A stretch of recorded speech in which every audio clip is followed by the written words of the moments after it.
जनगणना की ओर जा रही है सरकार। 2021 जनगणना की शुरुआत हो चुकी है। उस संदर्भ में ही हम लोग इसलिए लगातार प्रयास कर रहे हैं कि हमारा अभी फोकस पॉइंट जो है कि किस प्रकार जातीय जनगणना कराने के लिए हम सरकार को मजबूर करें। देखिए, इसके पहले आज से 10 साल पहले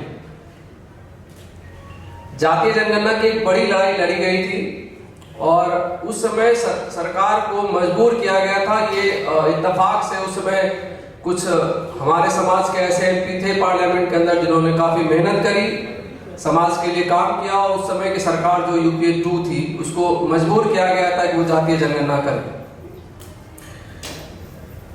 अभी कई बार हमारे नेता लोग भी इसमें थोड़ा कंफ्यूजन में रहते हैं कि सरकार ने जातीय जनगणना कर लिया है और जातीय जनगणना के आंकड़े उपलब्ध हैं और केवल सरकार बता नहीं रही, यही हम सबको बताया जाता है। सच्चाई यह है कि जातीय जनगणना की जो हमारी मांग है वो रजिस्ट्रार जनगणना से है। सरकार ने जो खेल किया, पार्लियामेंट में तो एक्सेप्ट कर लिया कि हम जातीय जनगणना कराएंगे। जनगणना करने का काम गृह मंत्रालय का है, लेकिन सरकार ने चालाकी से उसको दे दिया ग्रामीण विकास मंत्रालय को और ग्रामीण विकास मंत्रालय ने चालाकी करके उसको दे दिया एनजीओ और उस एनजीओ ने घर में बैठ के जातीय जनगणना कर दिया। मैं ऑन रिकॉर्ड ये बात कह रहा हूं कि घर में बैठकर जातीय जनगणना पिछली बार किया है। सरकार के कुल खर्चे कितने आए? 5600 करोड़। लेकिन सवाल यह है कि ये जो चीजें कही जा रही है इसका फैक्चुअल पोजीशन क्या है, क्या तथ्यात्मक रूप से इसकी सच्चाई क्या है, ये कौन बताए। और हम जिस समाज का हिस्सा है, कम से कम जो बहुजन समाज है, वो नहीं चाहता है कि हम अपने भाइयों से कोई उनके साथ कोई अन्याय करें। हमारी लड़ाई तो यही है ना कि हम सामूहिक रूप से सब आगे बढ़े, कोई एक जाति कोई एक तरह के लोग बढ़े, ये हमारी लड़ाई तो है। हमारे समाज के हर जाति के लोगों का विकास हो, तो उसके लिए जरूरी है कि हम जाने कि हमारे समाज की कौन सी जाति कहां पर टिक के रह गई है और कौन सी आगे निकल गई है। फिर उसके बाद हम उसमें ये रैशनलाइजेशन करने का हक भी हम लोगों के पास होना चाहिए, लेकिन उसका बेसिक्स क्या है कि हमारे पास फैक्ट हो। जब लोग ये लोग बार बार जाते हैं, कोर्ट भी कई बार इनको कहता है कि आप जो है पहले फैक्ट तो बताइए कि इनकी आबादी कितनी, इनकी संख्या, मतलब हम जिस देश में रह रहे हैं वहां पर गाय कितनी है, बैल कितनी है, स्कूटर कितने हैं, पंखा कितना है घर में, वो ये सरकार बता देती है। आप जानते हैं आपके यहाँ भी आएंगे जनगणना रजिस्टर वाले आएंगे, आपसे पूछेंगे कि आपके घर में कितना बल्ब लगा हुआ है, कितना पंखा लगा हुआ है, वो भी आप बताएंगे, बकरियां कितनी हैं और घोड़े कितने हैं। लेकिन जाति बताने में उनको परेशानी, आखिर क्यों? ये सवाल हम सबके मन में आना चाहिए कि ऐसी क्या वजह है कि लोग जातीय जनगणना नहीं बताना चाह रहा है। हमारा जो लोकतंत्र का नियामक जो लोग हैं बैठे, वो क्यों नहीं बताना चाहते?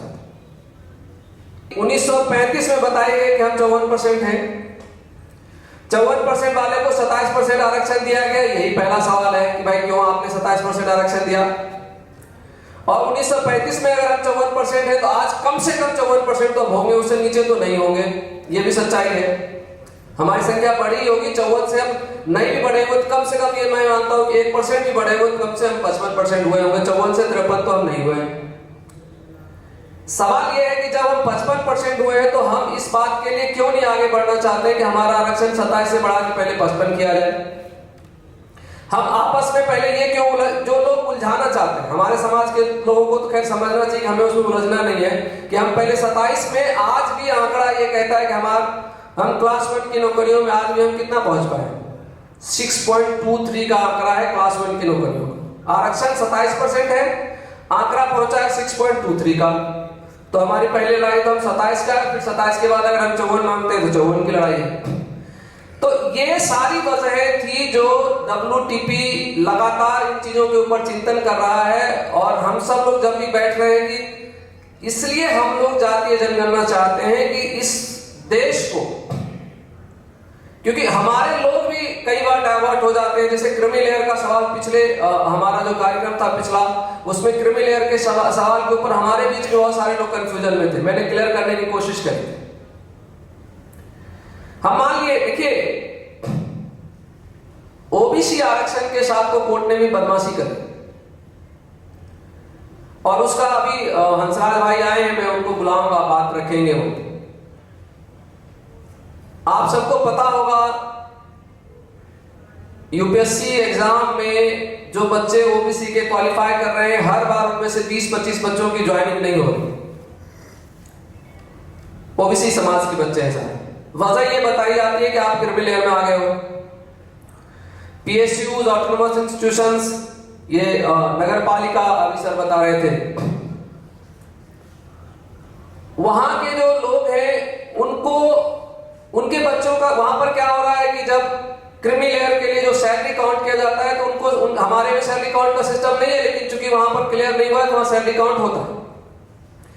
उस समाज के बच्चे जब ओबीसी के संदर्भ से क्वालिफाई कर जा रहे हैं एग्जाम, देखे इसमें कितनी बड़ी चालाकी है।